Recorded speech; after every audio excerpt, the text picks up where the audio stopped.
Hey everybody, I'm back with another vlog. Today we're going to focus just on content creation because believe it or not, that's all I've really been focusing on for the last couple of weeks outside of work.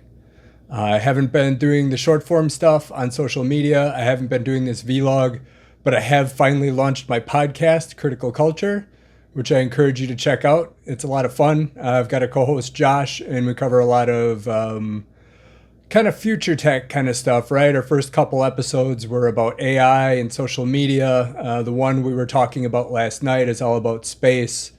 And we sprinkle in some current events in there and some fun stuff too, like board games and shows and all that good stuff. So check it out right there. But we'll talk a little bit about the concept of having a podcast and a video log. It's something I've been thinking about for well over a year. I got a Canon R5 in December of 2023, and part of what I wanted to do with it was more vlogging and better photography. So I was thinking about the two concepts, not really sure where to start.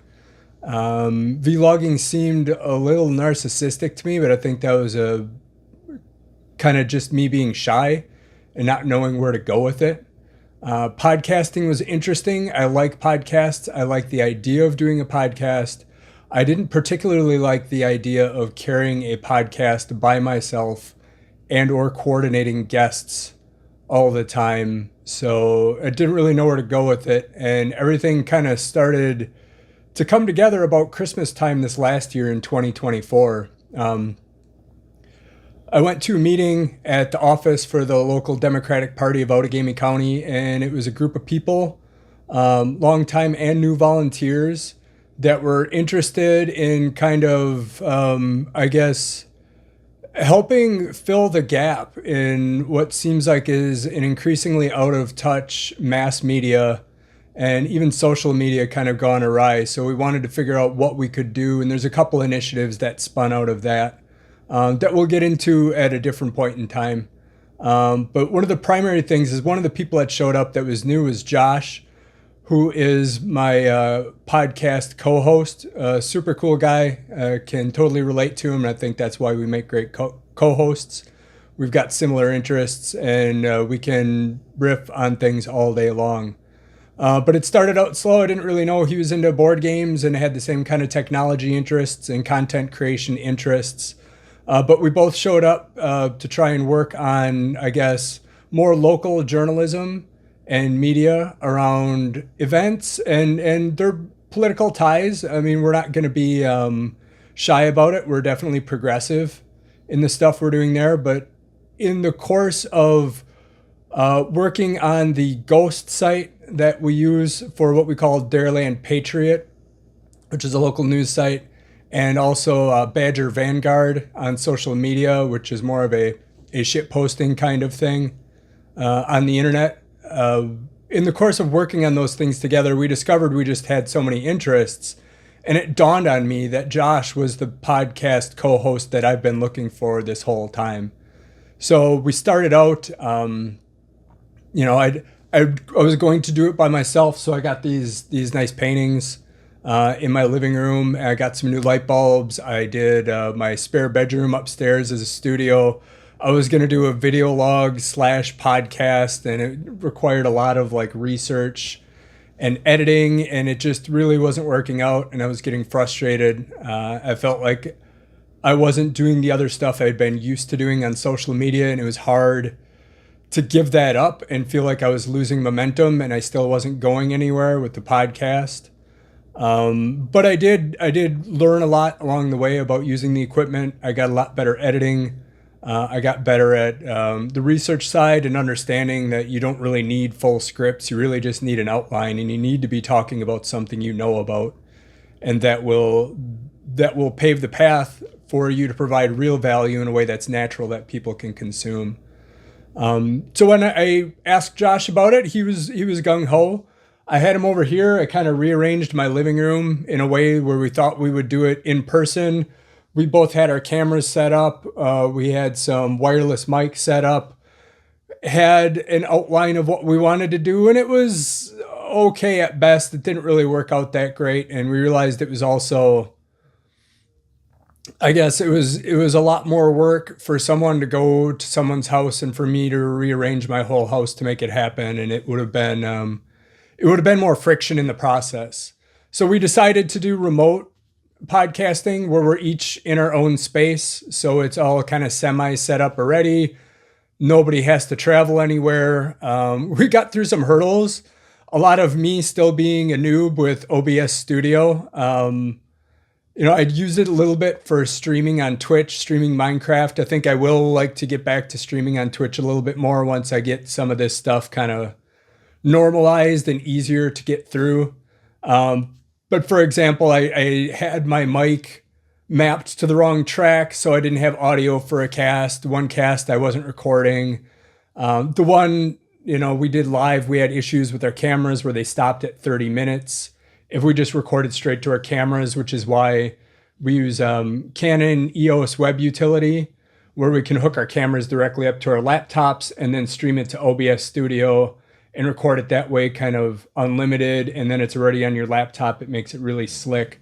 I decided to do that a lot more for other stuff that I do, even some short videos for reels and stuff like that I do. I like to set up my camera right into my laptop and record it there so I don't have to transfer files after the fact or worry about manipulating my camera. I just work on my laptop and I've got it streaming from the camera to the laptop, and I'm starting and stopping through OBS Studio.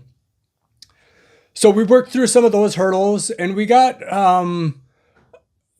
2 episodes done, and they were really politics heavy. The main course, we did some of the fun stuff in the beginning, but the main course is really focused on politics. For example, the first episode was all about executive orders. We covered a little bit of some of the trash that Donald Trump has put out. We talked about how he's done way more executive orders than any other president. He's going overboard with them and seeing how far he can push things.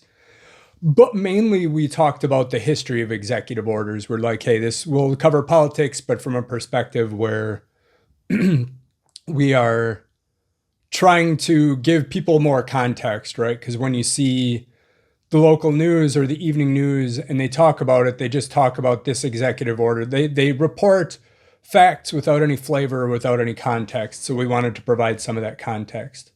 The second episode was all about DEI. Touched very little on the stuff that Donald Trump has done, but went through the history of affirmative action, equal opportunity employment, how we got to DEI, and how those are really components of the whole picture, and how maybe the concept of quotas in the concept of affirmative action isn't something that really makes sense from a liberty perspective, but a lot of the other facets of those types of programs where it's about looking at hiring practices and making sure you're not being discriminatory, making sure when you're determining merit, you're looking at overall merit and benefit to the company, which isn't always equated on test scores. For example, if you're in the hospitality or service industry, doesn't matter what you got on your ACTs. If you're not good with people, if you don't know how to make people feel appreciated and taken care of, you're not a good candidate. So long story short, the second episode was about DEI. The third episode, we were going to start talking all about Doge.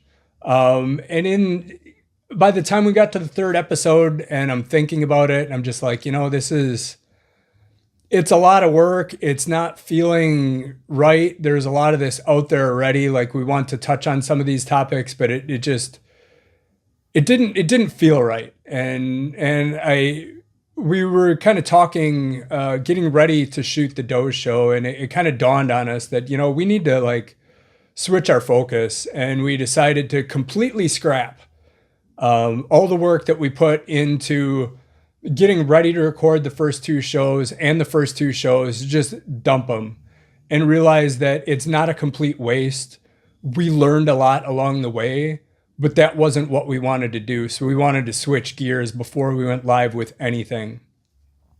And we decided to be more technology focused. So again, like I said before, Critical Culture is the name of the podcast.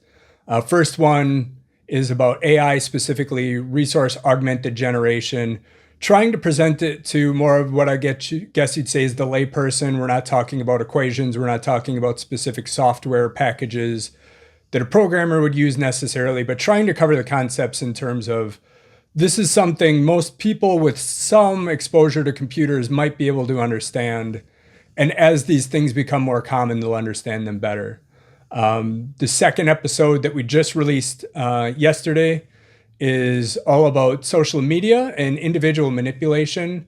And then the third one, which is recorded and I have to edit yet, probably tomorrow night, is about social media and societal manipulation. So what happens like at a grand scale, like once you can manipulate an individual and you've got technology that can manipulate individuals, you can orchestrate it to manipulate a bunch of individuals at a societal level. And the fourth one, we're branching out into space. Specifically, we're going to focus on the moon because there's some new stuff there with the Firefly Blue Phoenix landing on the moon, which is part of NASA's commercial payload launch system, and Artemis being canned. Lots of good stuff there. We're both kind of space geeks. So again, that one, we're not going to get too deep into the details, but we're trying to give an overview of what's relevant with that whole topic and hopefully just like ignite a spark in some people to be having some more interest in that, because especially with space, I think it's a very positive thing. There's so much negative, and we focus on the negative things as a society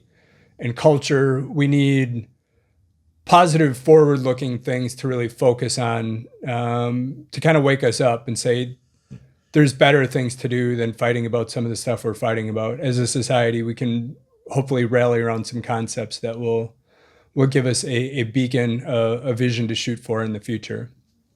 So things are going good. The first couple of weeks preparing for launching the podcast, obviously there was, like I mentioned, a lot of time learning, both doing it by myself and the first couple of weeks working with Josh to get to this point. And then the big shift in terms of the content we're doing. I think the other big shift there was because we're doing something that's much more natural to us and stuff we're already interested about and reading about, we've got more background knowledge. We feel like we need less bullet points in our outline to keep going forward. And we're still learning the whole process and what's going to work to do it efficiently and produce a good show. We're using a bunch of different tools. We've both got Google Workspace accounts. They're absolutely fantastic. I love having a huge drive. We use Google Meet, and it's kind of a backup in case any of us flubs our recording of the episode. We could always do a lo-fi version created from the Google Meet recording. We use Google Docs for our main outline. We use the Google Drive to store all the videos, all the assets that I create in Photoshop for promotions and for the show itself. Store all that up there. We're starting to use Notebook LM, which is one of the topics of our first episode. That's part of the reason why we covered it. It's something Josh had used at work, and we realized in terms of we have an outline, we know the topic, but if we load all of these resources up about artificial intelligence or about space into an LLM, it gives us a great research assistant to use during the show. So we've got our outline. Josh is talking. I've got a point all of a sudden that I want to bring up. I can maybe type something on the Google Doc because we've both got it open. He can see it, and I can ask that LLM a question about space exploration and the moon, and it can provide me some good distilled text from all those sources with references along the way, so I can go back and read the actual articles and make sure I understand it. So it's good both in terms of filling out our outline and using during a show. And since space or artificial intelligence are topics we're going to cover repeatedly, it's also a good recurring resource. We take the time to load up all these sources into Google Notebook LM, and then we can always refer back to that on future shows. So learning just so much about producing a podcast. It's taken a long time to get to this point, but I'm really glad that I went through all that. I fought through the stuff that I didn't want to post, even with the vlog. Some of these vlog entries I did in the beginning just getting comfortable with more what they call like contemporaneous speaking without a script, and realizing you've got to at least have somewhat of an outline of what you want to cover. But you can wing it, because if you choose the right topic, you're going to know the topic well enough that you don't need a script. It's just going to flow from you naturally. It was all worthwhile and all a lot of fun. The good news for people that do enjoy my vlog is that now that we've gotten over the initial hurdle of setting up all the accounts in like YouTube and Spotify, Amazon, Apple, all the podcasting platforms, the Libsyn account for distributing the podcast, the website, www.criticalculture.show, all of that stuff, and fighting through trying to do it in various formats on different platforms. And this works, that doesn't work. I looked at some platforms that were pages specifically for podcasts, decided, the Google Workspace was enough. That fits our needs right now. We just need something really simple. We want to focus on the podcast itself. It took me like 15 minutes to create that Google site, and probably about 10 minutes to figure out how to do all the DNS and the custom URL and get it going from GoDaddy, where I registered the domain. Now that most of that work is over, and I've got like these templates or like Photoshop files saved, so when I do a new cover or a new promotional for a next episode, I've already got something I can kind of copy paste and put some new words on it. Now that all of that kind of admin work is done, and we've figured out a way to streamline the research in a way that allows us to be effective without spending too much time micromanaging the pre-show stuff, now we'll be able to get back to the vlog a little bit more. Again, I'm going to go with this concept of I cover a lot of different stuff. Sometimes I will cover personal life. Sometimes I will cover like wellness stuff. Sometimes I'll cover content creation, but I'm going to try and keep them a little bit separate for people that only want certain things. And I just think it's more natural too. It's easier for me to get that through. So that's my update today for content creation. Thanks for listening. I hope you got something out of that. If you are a fan of the show and you find this at some point, this is the beginning. I've got some other video of us like doing our pre-meetings where we're like, hey, we're going to record, and we decide not to because we're not ready. There's a lot more behind the scenes stuff. I got a lot more stuff to vlog about, a lot more stuff to share on the podcast. So thanks a lot for coming along with me on the adventure. I really appreciate you having here. And until next time, Rocky and I wish you well.